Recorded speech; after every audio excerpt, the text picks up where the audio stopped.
Hi friends, मैं हूं बबली और आप सभी का स्वागत करती हूं आपके अपने YouTube channel study with Babli में। फ्रेंड्स, ये वीडियो उन सभी स्टूडेंट के लिए हेल्पफुल है जो झारखंड जेएसएससी, सीजीएल और जेपीएससी की तैयारियों में लगे हुए हैं। और आज का जो क्लास है इसमें हम लोगों को जानेंगे झारखंड के खनिज संसाधनों के बारे में। इससे पहले जो हमारा क्लास था उसमें हम लोगों ने झारखंड के खनिज संसाधनों के बारे में पहला क्लास कवर कर चुके हैं, जिसमें कि लौह धात्विक और अलौह धात्विक के बारे में जाने हैं। और आज का क्लास में हम लोग जानेंगे अधात्विक खनिज के बारे में। तो चलिए आज का क्लास शुरू करते हैं। फ्रेंड्स, हम लोग सबसे पहले जानेंगे अभ्रक के बारे में। अभ्रक का जो उपयोग होता है वो बिजली के सामान बनाने में इसका उपयोग किया जाता है, औषधि बनाने में इसका उपयोग किया जाता है, शीशा या सजावटी सामान कोई बनाने के लिए इसका यूज किया जाता है। और ये जो धारवाड़ किस्म की चट्टानों में ये अभ्रक पाया जाता है। और कोडरमा में इसका उत्पादन होता था पहले, जो कि अब रुक चुका है। इसका उत्पादन अभी नहीं हो रहा है। जब इसका उत्पादन कोडरमा में हो रहा था तभी अभ्रक के उत्पादन में झारखंड पहला स्थान में था, लेकिन कोडरमा में इसका खनन प्रक्रिया रुक जाने के कारण यह दूसरा स्थान में आ गया है। और कोडरमा को ही भारत की अभ्रक राजधानी कहा जाता है। और यहाँ पे उच्च किस्म की अभ्रक पाई जाती है जिसे सफ़ेद अभ्रक कहते हैं, और उसी को रूबी अभ्रक भी कहते हैं। तो फ्रेंड्स, ऐसा भी क्वेश्चन बन सकता है कि रूबी अभ्रक झारखंड में कहाँ पाए जाते हैं, तो वो कोडरमा में हो जाएगा उसका राइट आंसर। इसका जो खनन केंद्र है दोस्तों, वो खनन केंद्र कोडरमा में है, गिरिडीह के कुछ भाग में है, जैसे डोमचक, चटकारी, नवाडी, गावा, हजारीबाग, इन सभी जगह पे इसकी जो अभ्रक की है वो खनन केंद्र है। और इसकी जो लंबाई है दोस्तों वो 150 किलोमीटर इसकी लंबाई है, और इसकी जो चौड़ाई है यह 19 से 25 किलोमीटर तक इसकी चौड़ाई है। और राज्य में 150 किलोमीटर तक इसकी लंबाई है और 19 से 25 किलोमीटर इसकी चौड़ाई है। और इसका जो टोटल विस्तार है वो 4160 किलोमीटर तक का है। तो फ्रेंड्स, अब हम लोग जानते हैं काइनाइट के बारे में। काइनाइट जो है दोस्तों, इसका यूज़ इसका यूज़ ताप सहने वाला ये खनिज है। तो ताप सहने के लिए जैसे कि अगर कहीं आग लग गया हो तो जो बचाने के लिए जाते हैं वो लोग वो कपड़ा बनाने की प्रक्रिया में इसका काम आता है। या फिर ये ताप सहने वाला, ये जो काइनाइट है ताप सहने वाला खनिज है, तो उसी से रिलेटेड जो पोशाक बनते हैं उसमें यूज आ जाता है इसका। और इसका जो भंडार है वो सिंहभूम जिला में इसका पूरा भंडार है। सिंहभूम जिला का एक क्षेत्र पड़ता है लिसाम्बुरु, वहाँ पे ही इसका काफ़ी मात्रा में काइनाइट पाए जाते हैं।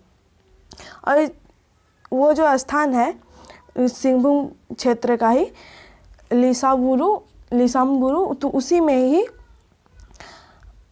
इसकी जो लंबाई है वो 130 किलोमीटर और चौड़ाई जो है वो 16 किलोमीटर तक है। और इसका जो काइनाइट प्राप्त करने का जो स्थान है वो कनियाला, मोहनपुर और एक जगह है धागिड़, वहाँ पे भी ये पाया जाता है काइनाइट। और इसका जो निष्कासन किया जाता है, जो काइनाइट निकाला जाता है, वह हिंदुस्तान कॉपर कॉरपोरेशन द्वारा काइनाइट को निकाला जाता है। और इसका जो है उत्पादन में यह पहला स्थान है, यानी काइनाइट उत्पादन करने के मैटर में यह पहला स्थान प्राप्त करता है झारखंड, और देश का 8.33% हिस्सेदारी निभाता है, जो कि 11 लाख टन हो जाता है। और इसका निष्कासन कार्य तो बताया ही, हिंदुस्तान कॉपर कॉरपोरेशन द्वारा इसका निष्कासन किया जाता है। तो चलिए दोस्तों, अब हम लोग बात करते हैं ग्रेफाइट के बारे में। ग्रेफाइट जो है यह कार्बन का ही एक रूप है, और ये विद्युत का कुछ सुचालक भी होता है। और जैसे पेंसिल बनाया जाता है, उसका जो पहला पेंसिल का जो नोक होता है वो ग्रेफाइट का ही होता है। और ये जो है आकीर्ण युग के निस चट्टानों में पाया जाता है ग्रेफाइट। और ये पलामू, लातेहार, गढ़वा, रांची, इन सभी जगहों पे ग्रेफाइट पाया जाता है। और देश का भंडार में ग्रेफाइट 57.47% अपना हिस्सेदारी निभाता है। और ये पलामू का भाग पड़ता है, यानी पलामू में सर्वाधिक ग्रेफाइट पाई जाती है, तो उसी का कुछ एरिया है वहाँ पे पाया जाता है, जैसे कि नारोमल हो गया,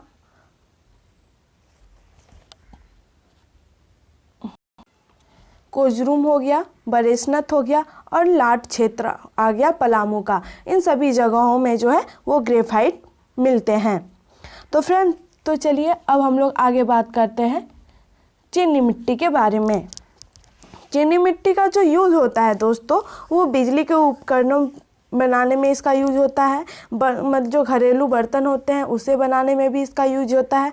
और इमारती सामग्री भी बनाने में इसकी उपयोग की जाती है। और ये सिंहभूम, रांची, हजारीबाग और संथाल परगना के क्षेत्र में पाए जाते हैं। और जो देश है हमारा, यानी कि भारत में 2705 मिलियन टन जो है इसका उत्पादन होता है। और झारखंड में 4181 टन से अधिक यहाँ पे प्राप्त होते हैं, और जो कि देश का 40% हिस्सेदारी निभाता है, यानी कि देश का 40% जो है वो झारखंड देता है। तो चलिए अब बात करते हैं चूना पत्थर के बारे में। चूना पत्थर जो है उसका यूज उसका जो यूज होता है वो सीमेंट बनाने में किया जाता है। और यह विध्वंस प्रकार की चट्टानों में पाया जाता है। और जो इसका स्थान है वो दामोदर घाटी का क्षेत्र, सिंहभूम का क्षेत्र और रांची के क्षेत्र में ये पाए जाते हैं। और इसका जो भंडार है राज्य में वो 573 लाख टन है।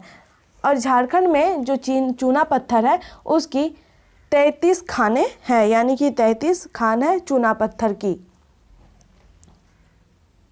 तो चलिए फ्रेंड, अब हम लोग बात करते हैं अग्निमृतिका की। ये जो है ये ताप का कुचालक होता है, इसलिए इसका जो यूज है वो ताप भट्टियों में भी होता है। और ये दामोदर घाटी, पलामू और रांची के क्षेत्र में पाए जाते हैं। और इसका जो भंडार है दोस्तों वो 41.782 टन से अधिक जो है वो उसका भंडार है राज्य में। और इसका जो उत्पादन है वो 261 टन इसका उत्पादन किया जाता है।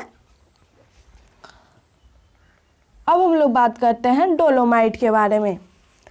डोलोमाइट जो है इसका यूज कागज़ बनाने में, शीशा बनाने में, लौह इस्पात, सीमेंट और गृह के संग्रह के सामग्री जो होते हैं, जो घरेलू काम के जो सामग्री होते हैं, ये सब चीज़ों को बनाने में इसका यूज किया जाता है। और ये खासकर पलामू के डाल्टनगंज में पाए जाते हैं।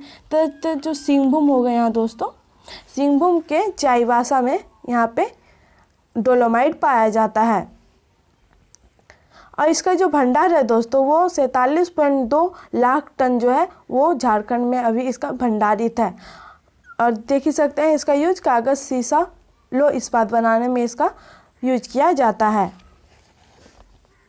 तो चलिए अब हम लोग बात करते हैं एस्बेस्टस की। ये जो है इसका उपयोग रासायनिक उद्योगों में और अग्निशामकों में इसका उपयोग किया जाता है। और यह रांची, सिंहभूम, संथाल परगना के क्षेत्र में पाए जाते हैं। और यह देश में पहला स्थान प्राप्त करता है एस्बेस्टस उत्पादन करने के मामले में झारखंड।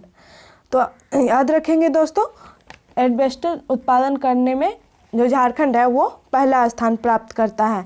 और 403 मिलियन टन का भंडार है झारखंड में। तो चलिए फ्रेंड्स, अब हम लोग बात करते हैं सॉफ्टस्टोन की। इसका जो उपयोग है यह पेंसिल बनाने में, वानिसी पाउडर बनाने में इसका यूज किया जाता है और यह खासकर सिंहभूम और हजारीबाग के क्षेत्र में ही ये प्राप्त होते हैं और ये कहीं दो ही जगह प्राप्त होते हैं, ये सिंहभूम और हजारीबाग के क्षेत्र में। अब हम लोग बात करते हैं फलसाफवार के बारे में। ये जो गिरिडीह के क्षेत्र में पाए जाते हैं या एकमात्र गिरिडीह में ही पाया जाता है ये, और ये अग्नि चट्टानों में ये पाए जाते हैं। और निकेल दोस्तों, यह निकेल जो है वो झारखंड में देश का 9% भाग मिलता है, यानी जो देश का टोटल उत्पादन है निकेल का, उसमें से 9% जो भाग है वो झारखंड से निकाला जाता है। तो आई होप फ्रेंड्स आप लोगों के इन सारी चीज़ों समझ में आ गई हो। तो आज के लिए बस इतना ही, लेते हैं आप लोगों से विदा। धन्यवाद।